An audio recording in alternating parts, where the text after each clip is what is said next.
दोस्तों नमस्कार। आशा है कि आप अच्छे से होंगे, आपका दिन खुशी से गुजरे। इसी के साथ हम इस वीडियो को प्रारंभ करते हैं। दोस्तों आजकल बीजेपी पार्टी, लोग कह रहे हैं कि बीजेपी पार्टी मोदी ये सौगात बांट रही है, जिसमें करीब ये 150 या 200 करोड़ रुपया देंगे मुसलमानों को बीजेपी पार्टी। अब सोचने समझने की बात है, जो पार्टी को जिसकी पार्टी का पार्टी को जिसका वोट ही नहीं मिलता उसको मोदी ये सौगात दे रहे हैं। और ये खून पसीने की कमाई जो है वो हिंदुओं को टैक्स से ली जा रही है। मतलब अब ये बीजेपी हिंदुओं से ब्लैकमेलिंग पर उतर आई है कि बेटा तुम जाओगे कहाँ। और ये बात तो गाज़ियाबाद का तो शायद मर भी गया होगा वो। जब हम स्टूडेंट थे तो औपचारिक बातचीत में वो कहते थे, अनौपचारिक बातचीत में जो कि कमरे में होती है, मैं भी बैठा था वहाँ, कि ये जाएंगे कहाँ, हिंदुओं को वोट यहीं देना पड़ेगा। तो हिंदू तो गुलाम हो गए तुम्हारे, और हिंदू हैं कि गुलामी में खुश हैं, पहले मुगलों की गुलामी। अब ये कहते हैं कि बीजेपी छोड़ हम जाएं कहाँ, कोई पार्टी नहीं है। तो बीजेपी वालों को आप मजबूर कर सकते हो ना कि आप इस तरह की हरकतें करोगे तो फिर आप पार्टी सत्ता से बाहर हो जाओगे, फिर मुस्लिम तुष्टीकरण शुरू हो जाएगा। यही तो बीजेपी आपको ब्लैकमेल करती है हिंदुओं को। तो एक जो पार्टी अच्छी बजली बनी थी एकम सनातन दलम, उसको चलाते, नहीं तो फिर हम पार्टी का आगाज़ ज़रूर करेंगे। ईश्वर चाहेगा तो हम नई पार्टी बनाएंगे और गाज़ियाबाद उसका हेड ऑफिस होगा और गाज़ियाबाद में ही बीजेपी को वहीं से हराएंगे। अब बीजेपी का एक बड़ा सिद्धांत है, जो इनकी खरी बात कह दे वो एंटी इंडिया हो जाता है, एंटी हिंदू हो जाता है। अरे भाई, एंटी हिंदू तो तुमसे बड़ा कोई है ही नहीं। मोहन भागवत मुगल भागवत बन चुके हैं। मैं तो आरएसएस शाखाओं में जाना बंद कर दिया। तो मोदी जी की जो सौगात है, जो 500-600 रुपये का सामान है, 32 करोड़ मुसलमानों को देंगे।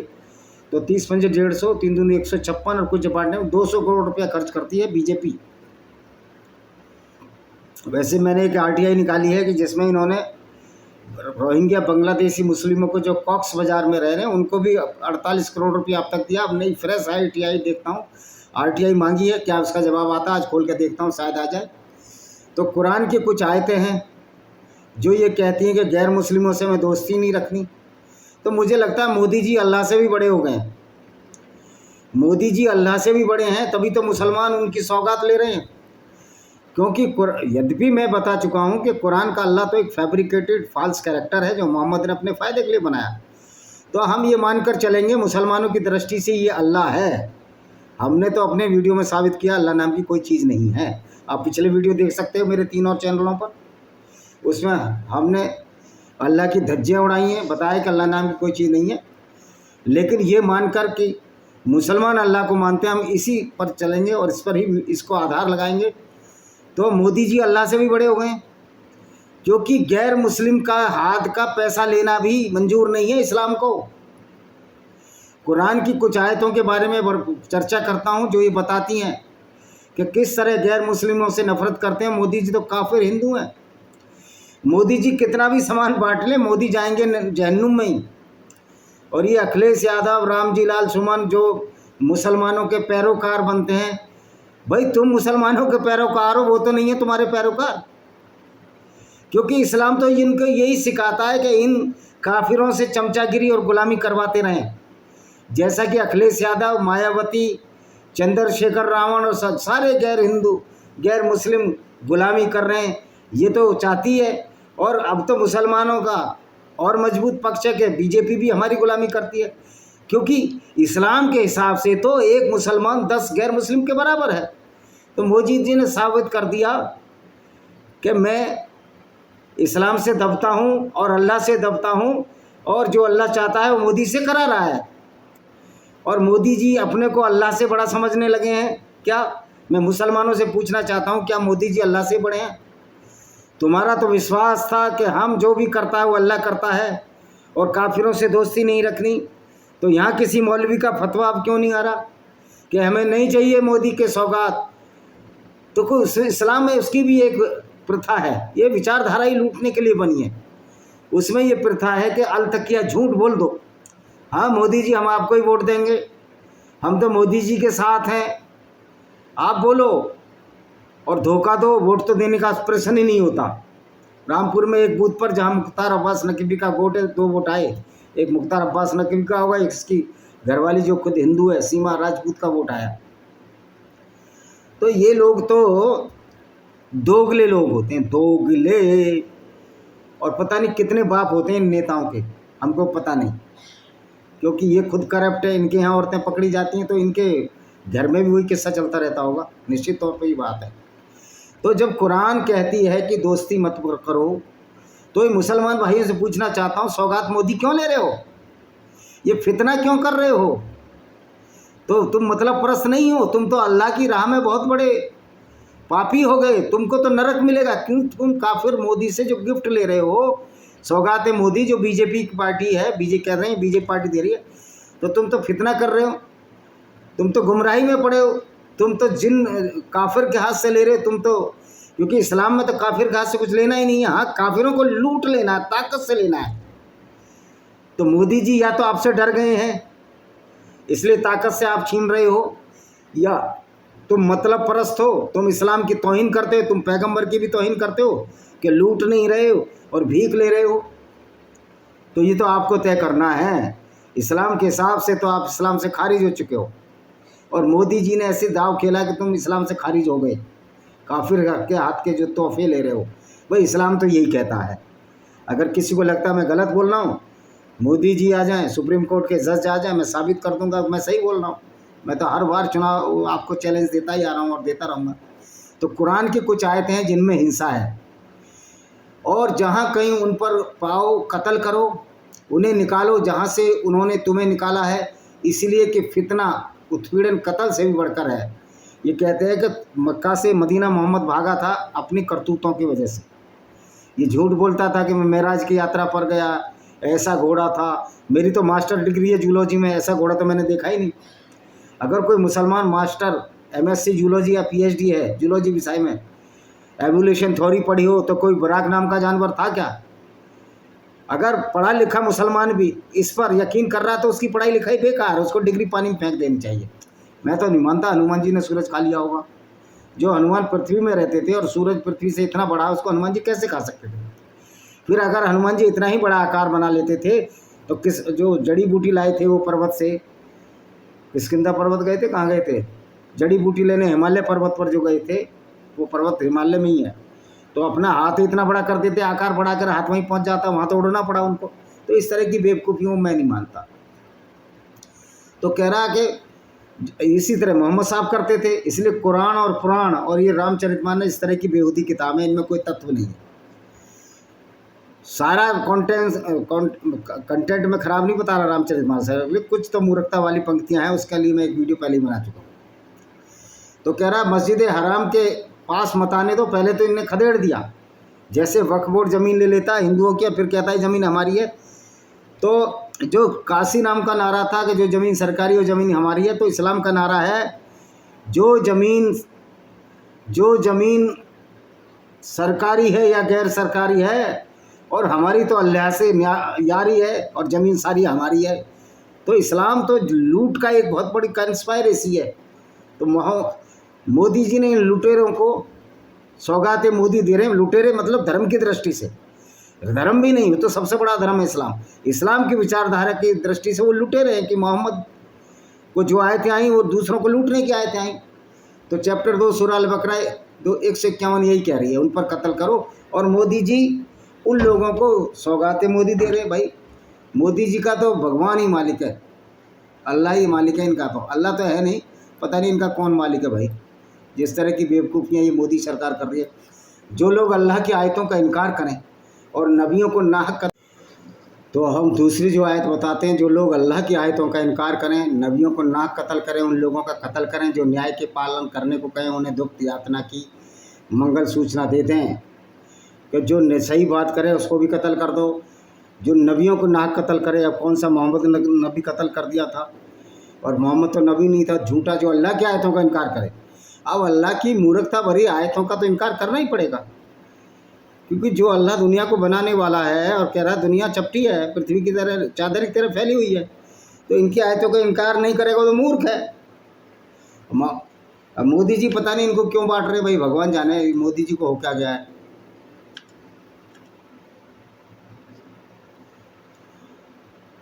तीसरी आयत है चैप्टर 5 अल मायदा, आयत नंबर 33।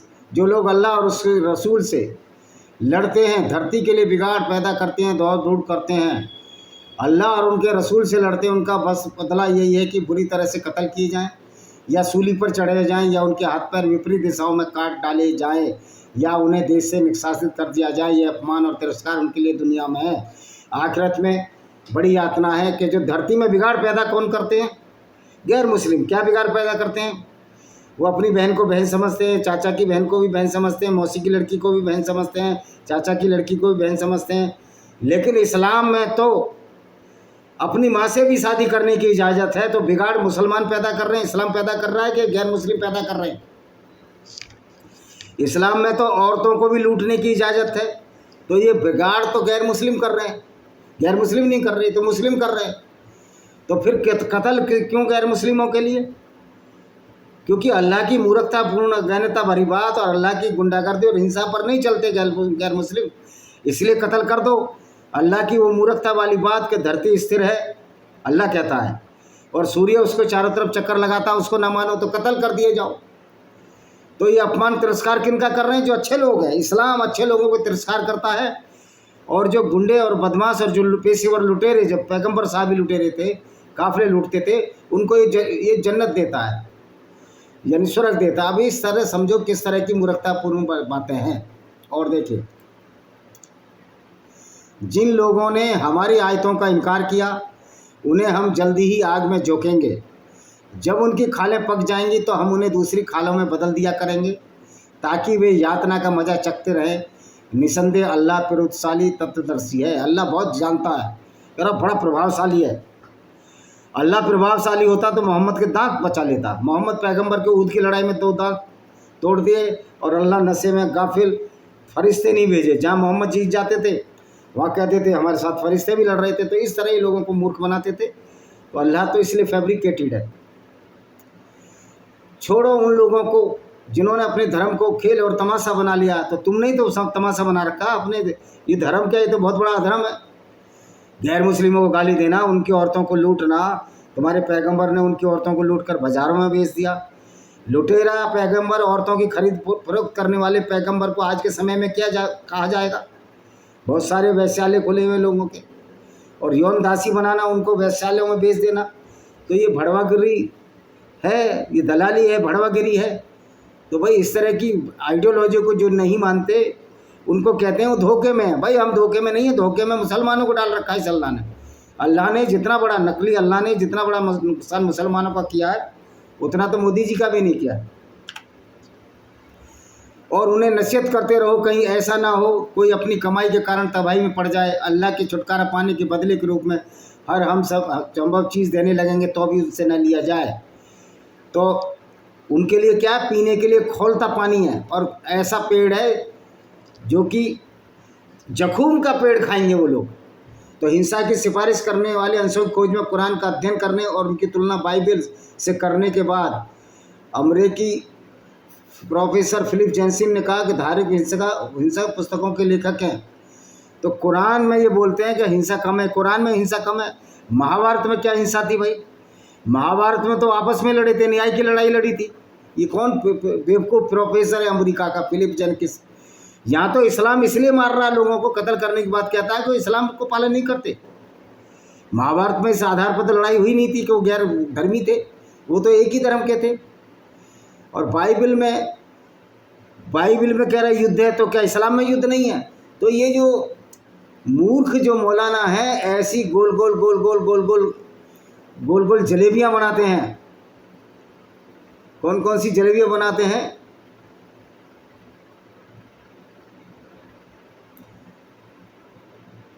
ऐसी गोल गोल जलेबियाँ ये बनाते हैं कि नहीं जी इस्लाम तो बड़ा अच्छा है, इस्लाम। अरे तुम्हारा इस्लाम की बेस बुनियादी खोखली है।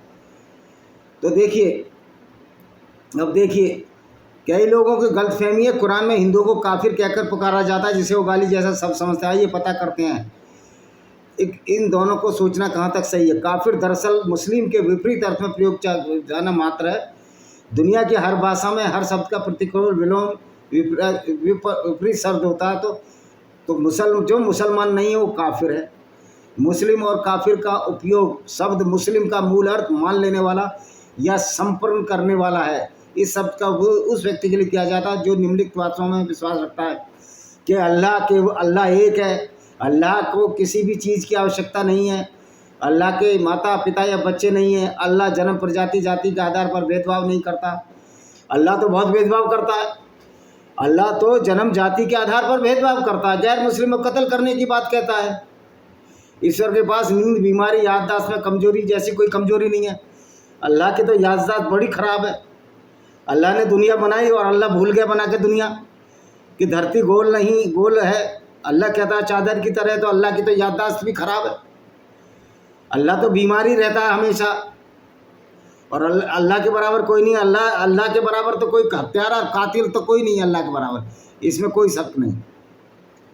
तो ये जो है काफिर जो शब्द है वो अपमानजनक शब्द है, और कुछ हिंदू, बेवकूफ़ हिंदू भी इसकी तायद करते हैं कि ईश्वर अल्लाह एक ही है। जहाँ अल्लाह गैर मुस्लिमों को कत्ल करने की बात कहता है, वहाँ ईश्वर, सनातन धर्म ये कहता है, क्या कहता है सनातन धर्म?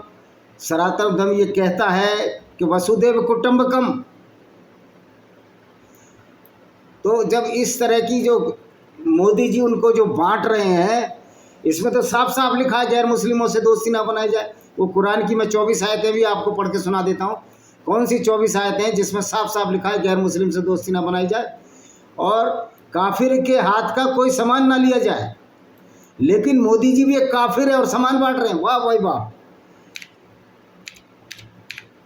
वो 26 जो सुराएं हैं, जो 26 आयत हैं, जिस पर मुकदमा भी भारत में भी दायर हो सका और किसी की तो औकात नहीं जो कहीं दायर करते,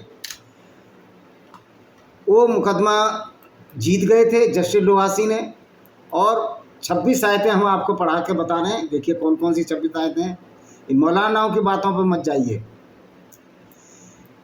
ये वसीम रिजवी ने मुकदमा लगाया था, और देखिए ये कौन सी आयतें हैं, सारी आयतें दे रहे हैं। देखो शुरू से लगाते हैं हम आयतें की।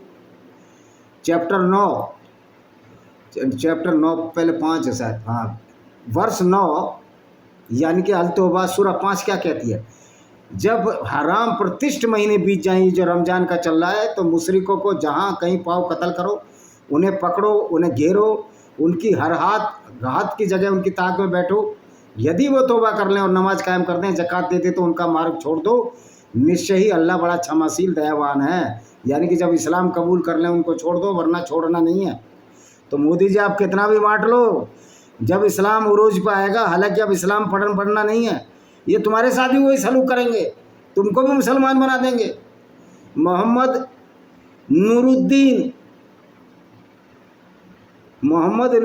आपको बना देंगे मोहम्मद नूरुद्दीन। और अगला आगे क्या लिखते हैं?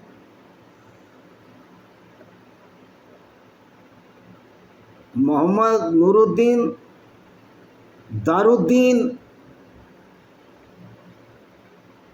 दारुल मोदी, ये बना देंगे आपका नाम।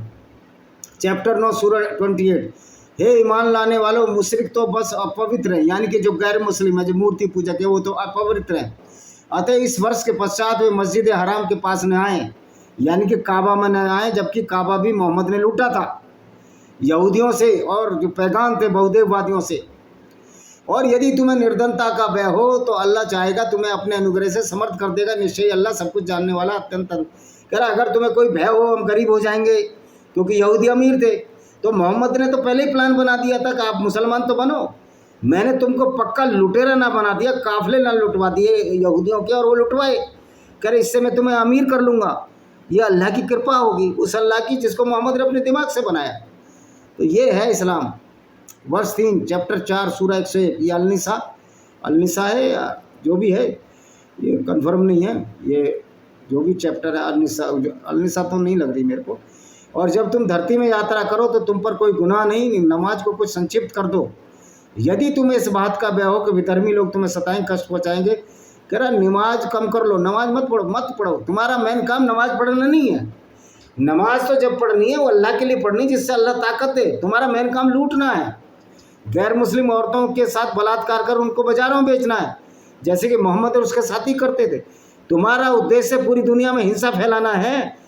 नमाज तो सिर्फ इसीलिए कि जिससे सारे मुसलमान एक जगह मिल जाए मस्जिद में, और वहाँ षड्यंत्र कर चुके हैं काफिरों के खिलाफ के कौन सा आज काफिला लूटना है। मोहम्मद यही षड्यंत्र करते थे, यही षड्यंत्र आज मस्जिदों में होते हैं जो जुमे की नमाज पे। तो ये तो षड्यंत्रकारी लोग हैं, क्योंकि इस्लाम इनको षड्यंत्रकारी बनाता है। इसमें इनकी विचारों क्या गलती है? हमारा मुसलमान तो बड़ा शरीफ है, वो तो बेचारा कातिल और हिंसा सिर्फ इसलिए करता है कि वो अल्लाह के जाल में फंस गया, अल्लाह के चक्कर में फंस गया। वो कहता है अगर तुमने काफिर नहीं मारे तो तुम्हें भी जहन्नुम दे दूंगा। हमारा मुसलमान डरा हुआ मुसलमान है, जहन्नुम की आग से डरता है। भले ही अल्लाह नकली है, जहन्नुम भी नहीं है, लेकिन वो बेचारा डरता है। ये मौलवी डरा रहे हैं ना उसको, बिल्कुल दूध पीछे बच्चे की तरह मुसलमान डर जाता है हमारा।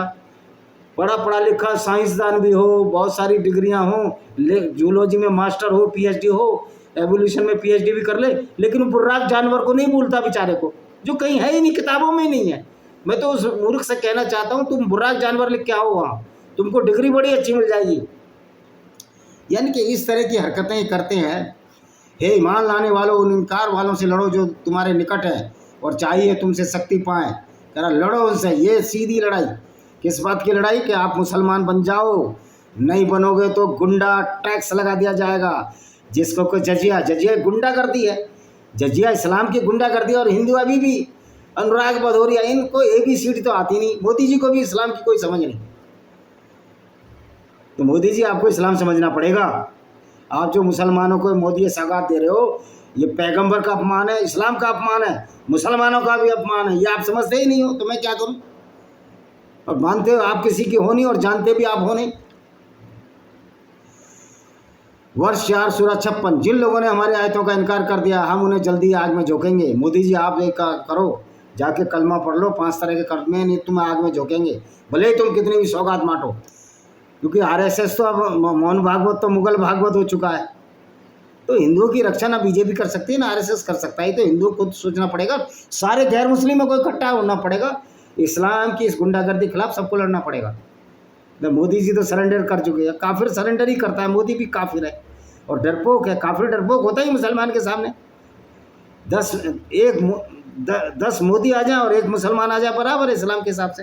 तो मोदी जी ने डर के जो सौगात बांट रहे हैं, ये तो ये कोई राणा सांगा थोड़ी है जो न डरे, ये तो डरते हैं। जिन लोगों ने हमारी आयतों का इनकार किया, उन्हें जल्दी आग में झोंकेंगे। जब भी उनकी खालें पक जाएंगी, हम उन्हें दूसरी खालों में बदल देंगे ताकि यातना का मजा कर रहे हैं। अब ये इनका अल्लाह कितना मूर्ख अल्लाह है। जब एक बार खाल पक गई तो आदमी मर जाएगा, फिर दूसरी खाल में कहाँ से बदल दोगे? खाल उतारोगे फिर दूसरी लगाओगे, इतनी मेहनत की जरूरत क्या है? अल्लाह चाहे तो वैसी अजाब ला सकता है, कड़का मार सकता है, क्योंकि अल्लाह है नहीं, अल्लाह की औकात कुछ नहीं है। और अब तो अल्लाह के बंदे इंडिया में भिखारी हो गए भी, सौगात मोदी ले रहे हैं। हे ईमान लाने वाले, अपने बाप और भाइयों को अपना मित्र न बनाओ। यदि ईमान के मुकाबले कुफ्र न प्रिय हो तो मोदी जी या तो आप कलमा पढ़ लो, बन जाओ।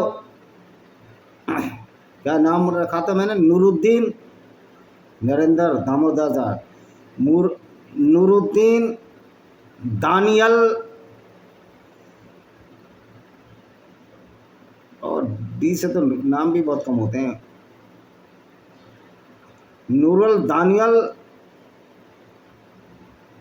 अब आप कुछ भी लगा लो, नूरल दानियल मोदी, मूल मोदी बन जाओ, मूल मोदी।